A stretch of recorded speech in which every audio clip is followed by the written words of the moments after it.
What is going on, guys? Welcome back to the channel. In today's video, we're going to talk about my attempt and my continuous attempt to create the algae carpet. And on top of that, we're going to go ahead and cover a new resident that we added into the goldfish tank. You've seen this fish before, but I'll go ahead and let the video do the talking. Stay tuned for that, and I hope you guys enjoy today's video.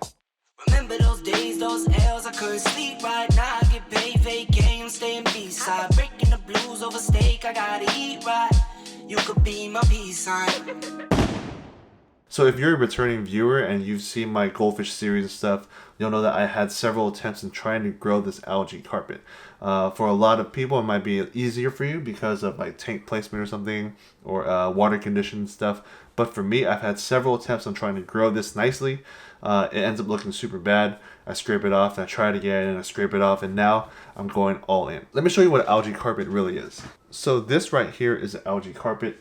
That is a black oranda, and the bottom of this tank is just pure algae. There's no substrate. There's nothing. It's literally the goldfish munching on this algae, and it looks really cool. This is another example of an algae carpet that I really want. It's like some goals right there, right? Could be a Marimo ball, but from what the description says and stuff, this is just super overgrown algae that's just blown up across the bottom of this tank. You have another example here. Like, look at this dude.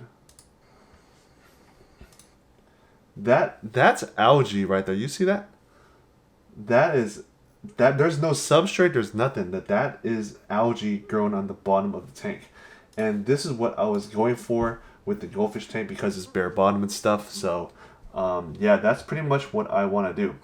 Unlike the Monte Carlo carpet where you have to like buy soil, buy plants, plant it in, wait for it to grow and things like that. I don't know, nutrients and fertilizer and stuff. Algae is free. You can get algae from the sun. You can get algae in your tank right now. You don't have to go out and buy it. And it grows on its own. And the best part about algae is it eats up your nitrates. If you have a lot of it, it is a nitrate killer. And a lot of times the reason why people associate algae and dirty tanks and stuff is because when a tank has excess amount of nitrates, it's more likely that algae would grow to kind of combat that extra nutrients. But for my tank, it is a little bit different. I would say a little bit is contributed from nitrates, but a lot of it is contributed from sunlight.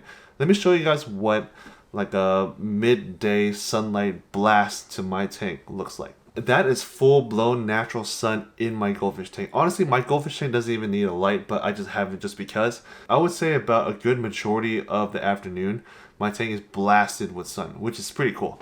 And this is the reason why I get a lot of algae in this tank. Like, I can grow algae all day. It'll be like splotchy algae, like the ugly ones. It's not like this. This is crazy. This is nuts.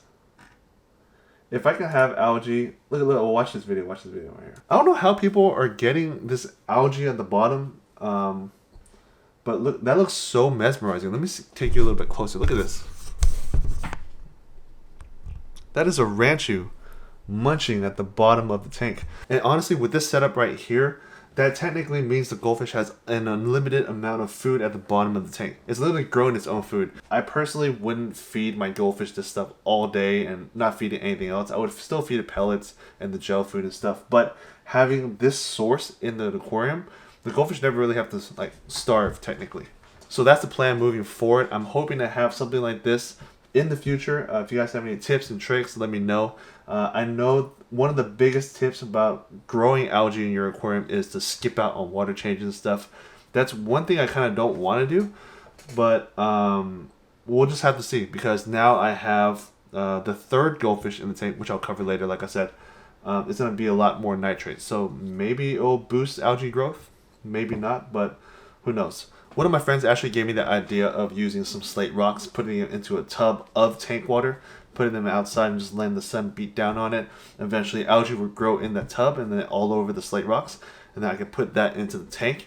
But I'm thinking that once I put that into the aquarium, the ranchu and the fantail and the new goldfish is just gonna munch all the algae away anyway. So I'm not even 100% sure if I can grow this algae, but from what I'm seeing, like look at all these goldfish. Just every algae carpet that I see, it's related to goldfish. All I put was algae carpet in the Google search, and every single one of these is goldfish.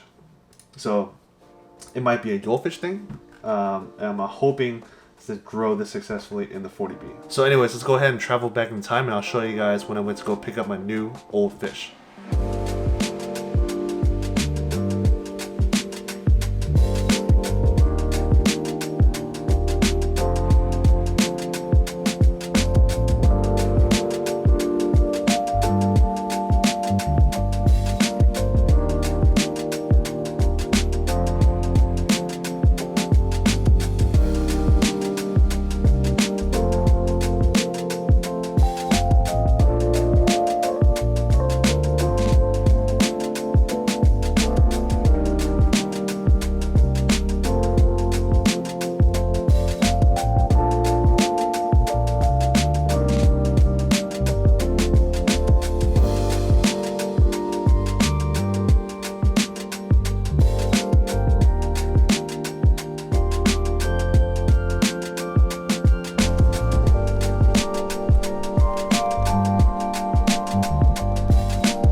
Alright, so we went ahead and secured the bag.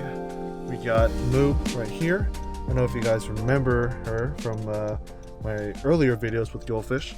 But yeah, man, we're on the way to the house right now, and let's go ahead and add her into the tank.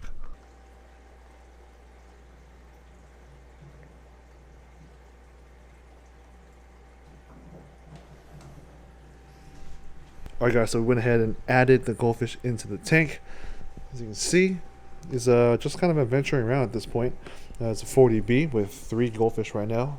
Young Ranchu, a young Aranda, which is the new one, and this big Fanta right here that for some reason has a really nice wind. So as you can see, the tank is big enough for them to kind of like roam around and stuff, and it should be pretty good. And like I said in my last video with my goldfish, I didn't want to get a goldfish that was younger than this one right here, and it looks like this one is just a tad bit bigger than this one right here. So we're kind of on the same timeline. The goldfish tank is covered in algae because of this window right here. I used to try and keep this as clean as possible, but I think I'm just gonna leave it as is. These guys like munching off the ground. As you can see, there's like little markings and stuff on the ground from these guys just grazing on the floor and eating as much algae as they can. And I did have moss balls in here, and they've totally demolished it. I only have about 2 left, which is right there and right here, and the little pieces all the way back there. It's growing pretty nicely on that K1 bottle back there. It's like has a little fuzz and stuff. I want that all over the tank, and that way algae can be in the system and it can help with nitrates and stuff if I have enough. And at the same time, as you can see, it's just kind of grazing on the bottom. For the people that are telling me to clean the glass and stuff, it's a way more effort to try and keep this glass clean and clear with this window right next to it. And the reason why I have this window next to it is because I've heard from a lot of people that goldfish being grown with direct sunlight and stuff, they'll retain their colors a lot better.